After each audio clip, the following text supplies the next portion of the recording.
బట్టతలతో బాధపడుతున్నారా?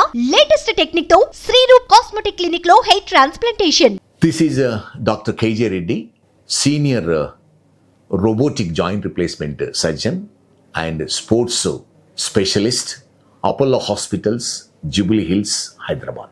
వర్షాకాలంలో మనము ఏ జాగ్రత్తలు తీసుకోవాలి? కీళ్ళ ప్రాబ్లమ్స్ జనరల్గా ఎక్కువ అవుతుంటాయి. వర్షాకాలంలో స్లిప్పరీ ఫ్లోర్లో కిందపడి ఫ్రాక్చర్స్ అవుతుంటాయి, సాఫ్ట్ టిష్యూ ఇంజరీ అవుతుంటాయి. అందుకని మనము ఏ జాగ్రత్తలు తీసుకోవాలనేది మాట్లాడుకుందాము. వర్షాకాలంలో హ్యూమిడిటీ ఎక్కువ ఉంటుంది, ఒక టెంపరేచర్ తక్కువ ఉంటుంది. వర్షం వల్ల బయటికి వెళ్ళరు, యాక్టివిటీ తక్కువ ఉంటుంది. ఒకే పొజిషన్లో కూర్చొని టీవీ చూడడం వల్ల జాయింట్ ప్రాబ్లమ్స్ కానీ, బ్యాక్ పెయిన్ కానీ, నెక్ పెయిన్ కానీ ఎక్కువగా వస్తూ ఉంటాయి. అండ్ డైట్ కూడా సరిగా తీసుకోకపోవడం వల్ల, ఎందుకంటే ఇంట్లోనే ఉండి ఆకలి కాదు, ఫిజికల్ యాక్టివిటీ లేకపోవడం వల్ల ఆకలి కూడా సరిగ్గా కాదు. అదేవిధంగా ఇది జనరల్లీ హ్యూమిడిటీ అనేది one of the factors. High humidity ఉండడం వల్ల కొంతవరకు జాయింట్ పెయిన్స్ ఎక్కువ అవుతాయి. ఎగ్జాక్ట్ రీజన్ ఎవరికి తెలియదు, కానీ ఇది నోన్ ఫైండింగ్. అదేవిధంగా కొంచెం టెంపరేచర్ తక్కువ కావడం వల్ల మన పెయిన్ థ్రెషోల్డ్ అనేది తక్కువ అవుతుంది. అందుకని మీరు గమనించి ఉంటారు, చిన్న దెబ్బ తగిలినా కూడా చలికాలంలో నొప్పి ఎక్కువ అవుతుంది. అదేవిధంగా ఎవరికైతే ఆర్థరైటిస్, కీళ్ళ నొప్పులు ఉన్నవో ఈ చలికాలం వల్ల హ్యూమిడిటీ ఎక్కువ ఉండడం వల్ల నొప్పులు ఎక్కువ అవుతుంటాయి. దాని గురించి మనము ఏ జాగ్రత్తలు తీసుకోవాలో తెలుసుకుందాము. వర్షాకాలంలో హ్యూమిడిటీ, టెంపరేచర్ తక్కువ ఉండడం వల్ల కొంచెం యాక్టివిటీ చేయడం చాలా ఇంపార్టెంట్. ఇంట్లోనే ప్రాబబులీ కారిడార్ ఉంటే కారిడార్లో వాకింగ్ కానీ, చిన్న బైక్ ఉంటే సైక్లింగ్, స్టాటిక్ ఎక్సర్సైజ్ చేయడం, static bike exercises or cross trainer లాని indoor activities, indoor gym activities, rowing machine కానీ, క్రాస్ ట్రైనర్ కానీ, స్విమ్మింగ్ పూల్ ఫెసిలిటీ ఉంటే, హీటెడ్ స్విమ్మింగ్ పూల్ ఫెసిలిటీ ఉంటే స్విమ్మింగ్ చేయడం అనేది చాలా బెనిఫిషియల్ ఉంటుంది. దానివల్ల మనము ఈ జాయింట్ ప్రాబ్లమ్స్ ప్రివెంట్ చేయడానికి వీలవుతుంది. అదేవిధంగా ఒకే పొజిషన్లో ఎక్కువసేపు కూర్చోకుండా కొంచెము ఎవ్రీ 2-3 అవర్స్కు లేచి తిరగడం అనేది చాలా ఇంపార్టెంట్. అదేవిధంగా మనము ప్లెంటీ ఆఫ్ వాటర్ తీసుకోవాలి. ఒకసారి ఏంటంటే చలికాలంలో, వర్షాకాలంలో ఇంట్లో ఉండి వాటర్ తక్కువ తీసుకుంటుంటాం, కానీ ఎనఫ్ వాటర్ మనము తీసుకోవాలి. అదేవిధంగా న్యూట్రిషియస్ డైట్ అనేది చాలా ఇంపార్టెంట్. ఒమేగా ఫ్యాటీ యాసిడ్స్ కానీ, గుడ్ అమౌంట్ ఆఫ్ ప్రోటీన్స్, అదేవిధంగా పెరుగు కానీ, మిల్క్ ప్రోడక్ట్స్, డ్రై ఫ్రూట్స్ తీసుకోవడం వల్ల ఏమవుతుందంటే మనకు బాడీకి ఎనఫ్ ప్రోటీన్స్ వస్తాయి.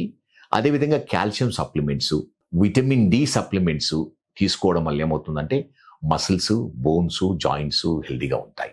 ఎవరికైతే ఆర్థరైటిస్ ఉందో, ఆర్ కీళ్ళ ప్రాబ్లం నొప్పులు ఉన్నామో, కొంచెము నీ జాయింట్స్ కానీ, యాంకిల్ జాయింట్స్ కానీ క్లాత్తో కవర్ చేసుకోవడము, ఆర్ నీ క్యాప్స్ ఉంటాయి, సాక్స్ కానీ, నీ క్యాప్స్ కానీ కవర్ చేసుకొని ఉండడము డే టైంలో ఉండడం అనేది చాలా ఇంపార్టెంట్. అదేవిధంగా నైట్ టైంలో వార్మ్ క్లోదింగ్ వేసుకొని బ్లాంకెట్ కవర్ చేసుకొని పడుకోవడము చాలా మంచిది. ఎందుకంటే కోల్డ్కి ఎక్స్పోజర్ వల్ల ఏమవుతుంది, జాయింట్ స్టిఫ్గా అవుతాయి, నొప్పిగా అవుతాయి, తర్వాత మూమెంట్స్ కూడా పెయిన్ఫుల్గా ఉంటాయి. సో రెగ్యులర్ లైట్ ఎక్సర్సైజెస్ అనేది చాలా ఇంపార్టెంట్.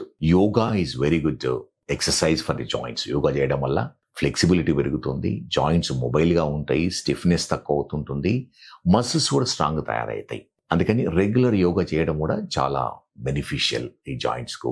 తర్వాత మనము ఎవరికైతే ఈ ఆర్థరైటిస్ ఉందో వారి మెడికేషన్ కూడా ఒక్కొక్కసారి కొంచెం అడ్జస్ట్మెంట్ చేయవలసి ఉంటుంది, వాళ్ళ రిక్వైర్మెంట్. ఒకవేళ నొప్పి ఎక్కువ ఉంటే టెంపరీగా మనము ఈ మెడికేషన్ ఇంక్రీజ్ చేయవలసి ఉంటుంది. ఇంకో రీజన్ ఎలా అంటే ఈరోజు రేపుల్లో వైరల్ ఫీవర్స్ చాలా వస్తున్నాయి. And most of the viral fevers, dengue కానీ, చికెన్ గునియా కానీ ఏమవుతుందంటే మన జాయింట్స్ ఎఫెక్ట్ అవుతాయి. వీటిని ఏమంటామంటే రియాక్టివ్ ఆర్థరైటిస్ అంటాము.